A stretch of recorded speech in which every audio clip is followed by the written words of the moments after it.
Potsamosoli. საქართველოსა და ნუ ამოიღეს ნაწილები. ხო, ეგონათ რომ ოქროვით რაღაცას ეძებდნენ და არაფერი არ აღმოჩნდა. წამიკითხია წიგნი და აი რა მომეწონა არჩილ მეორე ბაგრატიონი წერს რომ ადამიანმა უნდა მოიტოს უკარატით языки живот. უნდა დაამოკლოს ენა და კუჭი. აი რაღაცა კაი დაიმორჩილოს ენა და კუჭი. აი პირველი ქართული ასოები იყო ხის სტამბა ქონდათ. და პირველი წიგნი დაიბეჭდა აქ იმან დაბეჭდა ჩვენმა მეფემ. არჩილ მეორე. რომლის საფლავიც არია ეს? აი აქ არის საფლავი და წინამძღვარი, როგორც გითხარით, ლავრენტი გაბაშვილი იყო. 1720 წელს მოვიდა და როდის მიიცვალა ის არ არის იმაში, დაფიქსირებული არ არის და არც იმაშია ვერ ნახე.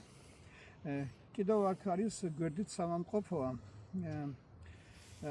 Это называется невроза. Ну, да, იქ იწვა ქალი მორწმუნე და დაესწრა აქ არის ახლა ჩვენ ვერ მივალთ იმიტომ რომ რემონტნი რაბოტი ведутся სამუშაოები და დაესწრა და მოდიო ჩემთან და აიღეო ეს იყო ქვისის ნიკოლაი წმინდა ნიკოლოზი და მოტეხეო ერთი ნაჭერიო და დალიევო და ეს ხალი განიკურნა ეს იკონა იყო ფრესკა.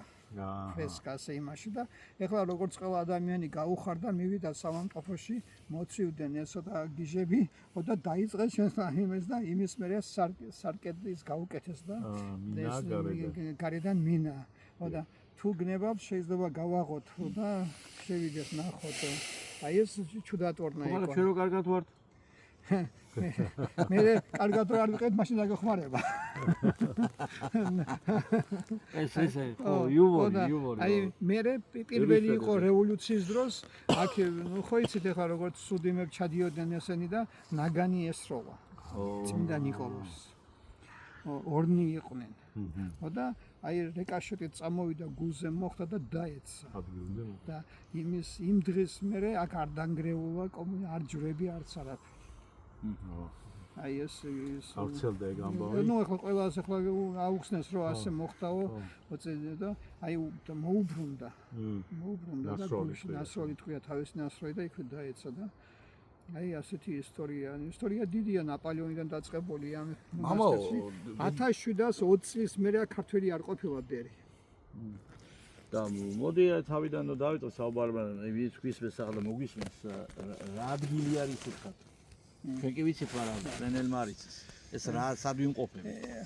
ადრე დიმიტრი დანსკოი იდგა აქ. აი კულიკოვსკაია ბიტვა ეს დაჟე მე მგონი საქართველოში სასწავლიდნენ სკოლაში. მე მასა ვისწავლა 1380 წელი. და აქ იდგა ჯარი, აქ ტყე იყო. იყო აი ეს მონასტერი, მაგრამ ასეთი არ იყო მონასტერი, ხის იყო როგორც საქართველოში ადრე როგორც აკეთებდნენ და მეორე იყო ეს სამამტყოფო. სამამტყოფოში მკურნავდნენ ვინც უსახკარო იყო.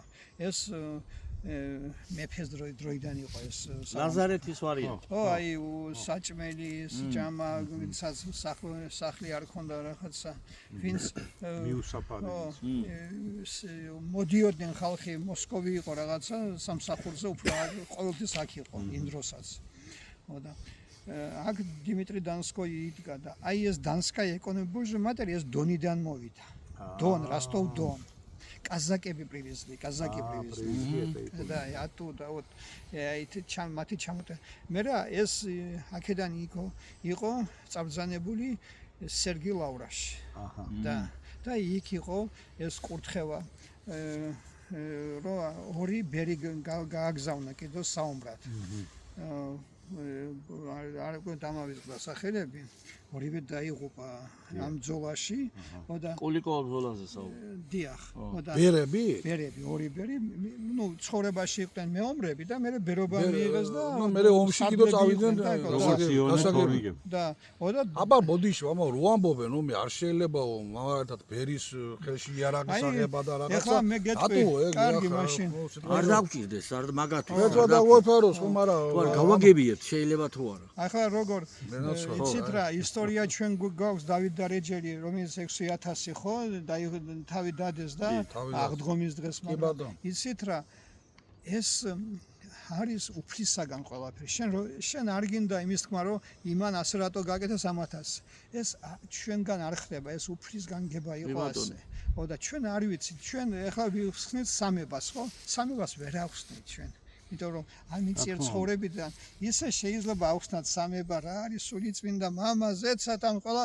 მაგრამ აი თვითონ სადამ იქ არ მოხდები სამება სული იქ არ მოხდები ვერ მიწდება ჩვენი გონება მაქსიმიზმის არც კი გვაძლევს უფლებას უფალი და საქართველოში რატო მოხდა რატო 6000 ხო იყო ის ბერები რო აიღოთ დიდი ბრძოლა იქნებოდა ჯარი უკან დაბრუნდა მაგრამ აი ეს უფლის განგება იყო ის წმინდანები ახლა ჩვენ რაცაც ის ბერები საში არიან და იქიდან რაც არის საქართველოში თქვენ გონიათ პოლიტიკები იცავენ ამ საქართველოს პოლიტიკოსები და ვიღაცები ძალიან ბევრი ქართველი საფლავი ნახე ჩვენ მამა დავით ასე თუ შეგიძლია რაღაცა მამა დავით ბოდიში ხუჯერი იყო განდევნილი არჩი მეორე ხუჯერ და მე საქართველოსდან რუსეთის სულ ეხმარებოდა და მეხუთე უკვე თურქეთის ომი იყო და ვერ იმას ნუ ეხს წარმოიდგინეთ რომ მაშინ არ იყო სამოლიოტი მატარებელი მანქანა და აი ჯარი წვენი და მე ამის მერე დარჩა და იმიტომ არიან ასე დარჩენილი და ეს იყო მომსახურე